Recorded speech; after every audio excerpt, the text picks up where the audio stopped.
ఆ అమ్మాయికి ఇవ్వబాకురి, అమ్మాయికి నేను ఏరే ఏరే అమ్మాయికి మాట ఇచ్చిన, నేను అమ్మాయికి ఇవ్వబాకు. నేను వరంగల్ పోయినా, ఆయన ఎమ్మెల్యే కాగానే లేవు సెంటర్లో ఒకసారి మాట్లాడండి, అమ్మ నాకు మీరు ఓటు వేయండి అమ్మ, నీ బిడ్డకి నేను ఉద్యోగం ఇప్పిస్తా అన్నాడు ఫస్ట్. మళ్ళీ నేను ఎమ్మట ఆయన ఎమ్మెల్యే కాగానే నేను వరంగల్ పోయినా, కాలు కొట్టుకుని నా బిడ్డని కుంటి పిల్లలు నా బిడ్డని తీసుకొని నేను వరంగల్ పోయినా. వరంగల్ పోతే నాకు నీ బిడ్డకి గవర్నమెంట్ హాస్పిటల్లో నీకు ఉద్యోగం అమ్మ అని సీట్ లెటర్ రాసి ఇచ్చిండు.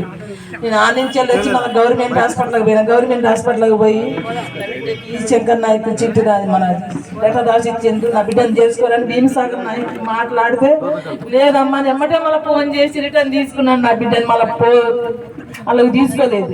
నేనేం కోరుకుంటాను అంటే నేను గుండె ఆపరేషన్ అయి ఉన్నా, నాకు ఎవరు దిక్కు లేదు, నా బిడ్డకు ఒక ఉద్యోగం ఇప్పియండి గవర్నమెంట్ హాస్పిటల్, మీకు అదే కోరుకుంటాను. నేను శంకర్ నాయకు ఈ నుంచి వెళ్ళి పోవాలని కోరుకుంటాను. నేను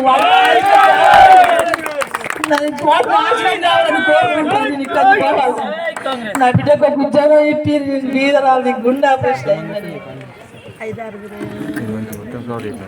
రేపు ఎలక్షన్ అయిన తర్వాత సరే మనకు అధికారం రాగానే తప్పగా ఎందుకంటే మీకు అర్హతలు ఉన్నట్టున్నాయి, తప్పగా నేను ఇప్పించే బాధ్యత తీసుకుంటానని